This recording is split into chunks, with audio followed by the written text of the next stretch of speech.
नमस्कार साथियों, आज की बड़ी खबर सामने आ रही है ईपीएस 95 पेंशन को लेकर और ये खबर हर पेंशनधारी के दिल से जुड़ी है। आप सब जानते हैं कि हम पिछले कई सालों से ईपीएस 95 पेंशन बढ़ाने की मांग को लेकर आवाज उठा रहे हैं। अब हालात बदलते नजर आ रहे हैं। सरकार की ओर से महत्वपूर्ण संकेत मिले हैं जो हमारे संघर्ष की जीत की तरफ पहला कदम हो सकता है। इसलिए साथियों, अगर आपने अब तक हमारे चैनल ईपीएस 95 नेटवर्क को सब्सक्राइब नहीं किया है तो अभी सब्सक्राइब करें, वीडियो को ज़्यादा से ज़्यादा शेयर करें और हमारे इस आंदोलन को हर पेंशनर तक पहुंचाएं, क्योंकि ये सिर्फ एक खबर नहीं, ये हमारी उम्मीद, हमारा संघर्ष और हमारा हक है। ईपीएस पेंशन हक न्यूज़। सरकार ने 2025 तक ईपीएस 95 पेंशन बढ़ाकर 10,000 रुपये कर दी। कर्मचारी पेंशन योजना ईपीएस 95 भारत भर के लाखों कर्मचारियों के लिए सेवानिवृत्ति सुरक्षा का आधार रही है। अपनी शुरुआत से ही इसने एक महत्वपूर्ण सुरक्षा कवच प्रदान किया है, जिससे ये सुनिश्चित हुआ है कि पेंशन भोगियों को सेवानिवृत्ति के बाद एक स्थिर आय प्राप्त हो। 2025 के लिए ईपीएस 95 पेंशन वृद्धि की घोषणा के साथ पेंशन भोगी अपने मासिक लाभों में उल्लेखनीय वृद्धि की उम्मीद कर सकते हैं। ये विकास उन सेवानिवृत्त व्यक्तियों के जीवन की गुणवत्ता में सुधार का वादा करता है जो इन पेंशनों पर बहुत अधिक निर्भर हैं।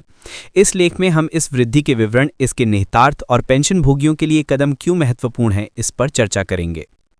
ईपीएस 95 और इसके महत्व को समझना। ईपीएस 95 को संगठित क्षेत्र के कर्मचारियों को पेंशन लाभ प्रदान करने के लिए कर्मचारी भविष्य निधि संगठन ईपीएफओ के एक भाग के रूप में शुरू किया गया था।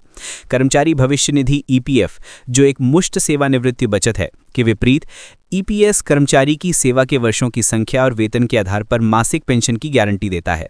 ये मासिक पेंशन सेवानिवृत्त लोगों के लिए आय का एक महत्वपूर्ण स्रोत है, खासकर उन लोगों के लिए जिनके पास नौकरी छोड़ने के बाद आय के कोई वैकल्पिक स्रोत नहीं है।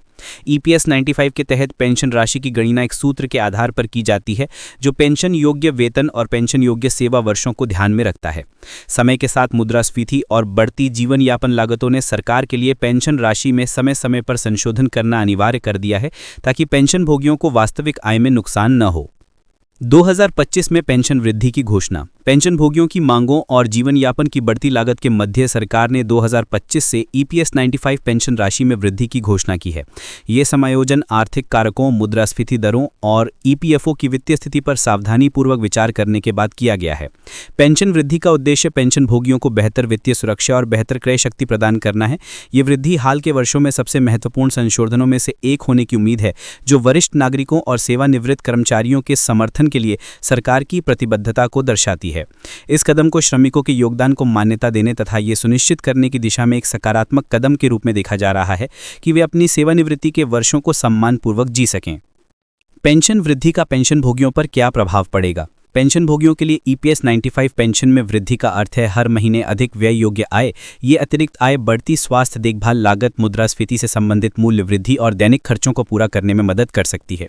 कई पेंशन भोगी निश्चित आय पर जीवन यापन करते हैं और आवश्यक वस्तुओं और सेवाओं की कीमतों में लगातार वृद्धि के कारण अपने खर्चों का प्रबंधन करना उनके लिए चुनौतीपूर्ण होता है।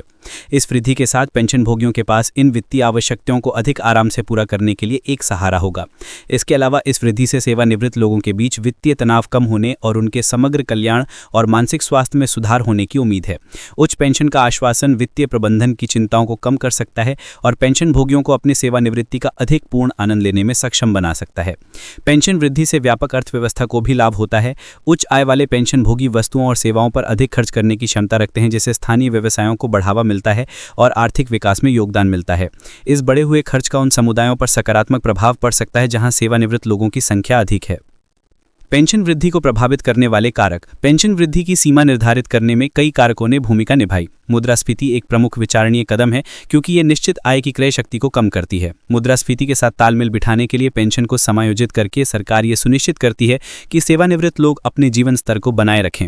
एक अन्य कारक ईपीएफओ की वित्तीय स्थिति है। बढ़ी हुई पेंशन भुगतान को बनाए रखने की इस निधि की क्षमता इसके निवेश प्रदर्शन और वर्तमान कर्मचारियों व नियोक्ताओं के योगदान पर निर्भर है। सावधानीपूर्वक वित्तीय नियोजन और प्रबंधन ने ईपीएफओ के लिए अपनी दीर्घकालिक स्थिरता को खतरे में डाले बिना इस वृद्धि की घोषणा करना संभव बना दिया है। जनसांख्यिकी रुझान जैसे सेवानिवृत्त लोगों की बढ़ती संख्या और लंबी जीवन प्रत्याशा भी पेंशन नीतियों को प्रभावित करते हैं। जैसे जैसे लोग लंबे समय तक जीवित रहते हैं, उन्हें लंबी अवधि की पेंशन की आवश्यकता होती है, जिसे समय समय पर संशोधन करना आवश्यक हो जाता है। पेंशन भोगियों को आगे क्या पता होना चाहिए? पेंशन भोगियों को पेंशन वृद्धि के सटीक डिटेल्स, जिसमें संशोधित पेंशन दरें और प्रभावी तिथियां शामिल हैं, के बारे में जानकारी रखनी चाहिए। ये समझने के लिए कि इस वृद्धि का व्यक्तिगत पेंशन राशि को कैसे प्रभावित करेगी, ईपीएफओ या संबंधित सरकारी निकायों से आधिकारिक संचार पर नजर रखना महत्वपूर्ण है। इसके अतिरिक्त पेंशन भोगियों को अपने पेंशन स्टेटमेंट की नियमित रूप से समीक्षा करनी चाहिए और यदि उन्हें कोई विसंगति दिखाई दे या कोई प्रश्न हो तो ईपीएफओ कार्यालयों से संपर्क करना चाहिए। सक्रिय रहने से सुनिश्चित होता है कि पेंशन भोगियों को वे सभी लाभ मिलें जिनके वे हकदार हैं। पेंशन भोगियों के लिए अपनी समग्र वित्तीय योजनाओं की समीक्षा करने का भी एक उपयुक्त समय है।